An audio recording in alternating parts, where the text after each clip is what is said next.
Majelis Ulama Indonesia atau MUI menyatakan keterkejutannya melihat perencanaan peta jalan pendidikan 2020-2035 yang baru saja diluncurkan Kemendikbud.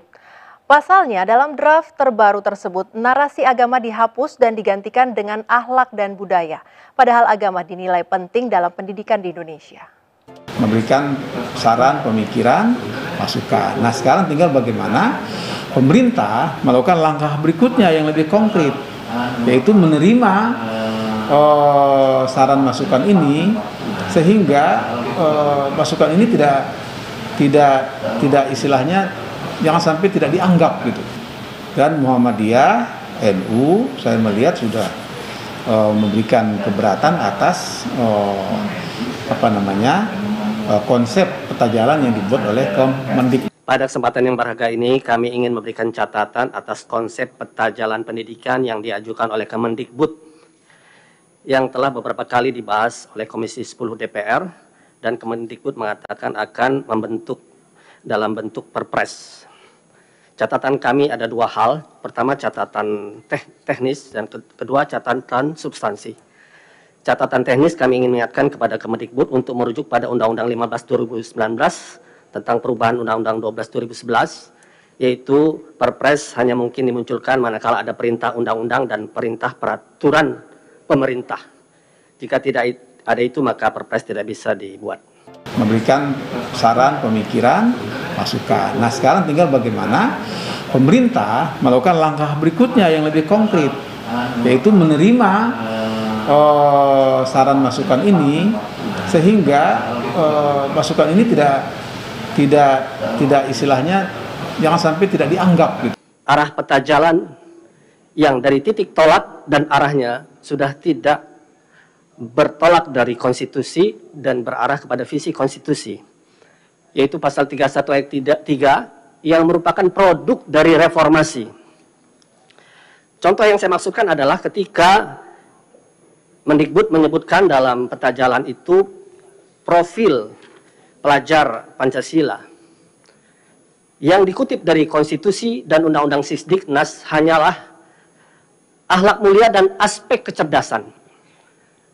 Padahal Undang-Undang Dasar Produk Reformasi pasal 31 dan Undang-Undang 2020-2003 jelas sekali mengutip lengkap amanat konstitusi yang berbunyi, pemerintah mengusahakan dan menyelenggarakan satu sistem pendidikan nasional yang meningkatkan keimanan dan ketakwaan serta akhlak mulia dalam rangka mencerdaskan kehidupan bangsa yang diatur dengan undang-undang.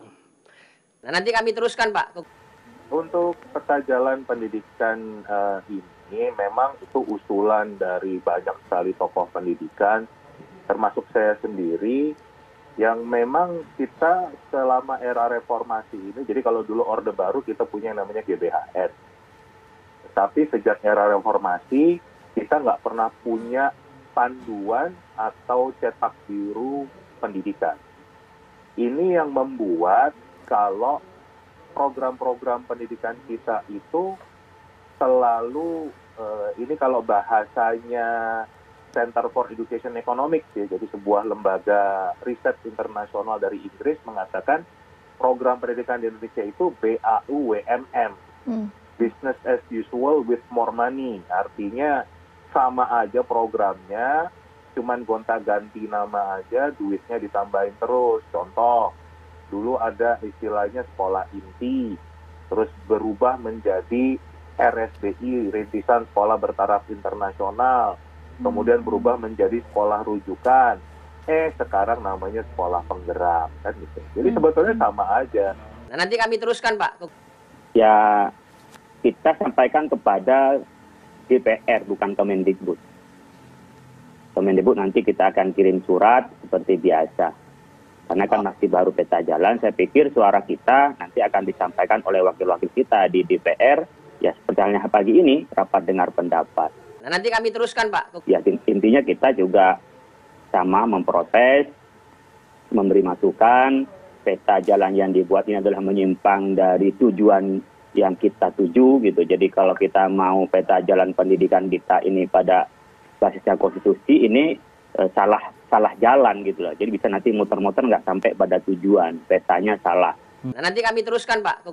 Nah, kita baru kemarin pada rapat pimpinan hari Selasa sudah diputuskan, tapi sebelumnya tanggal 12 secara kelembagaan MUI di Komisi Pendidikan sudah menyampaikan kepada DPR rapat dengan pendapat. Nah, nanti kami teruskan, Pak. Oke. Saya pikir dari media, dari pertemuan kita dengan DPR, nanti akan tertulis langsung kepada Kemendikbud akan menjadi masukan. Karena kan ini belum keputusan. Ya. Tetapi kalau ini tidak segera kita memberikan masukan sedari awal, kan nggak enak kalau nanti sudah dikeluarkan, ribut lagi, minta dicabut.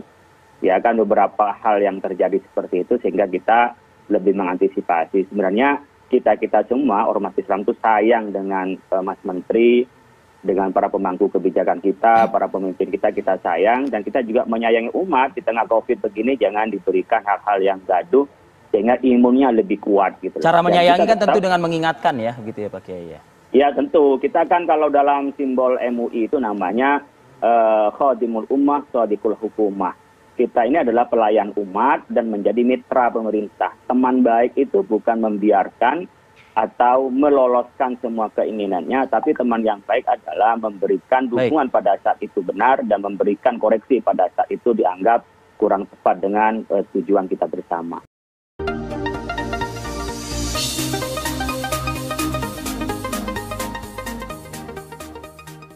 Nah, nanti kami teruskan, Pak.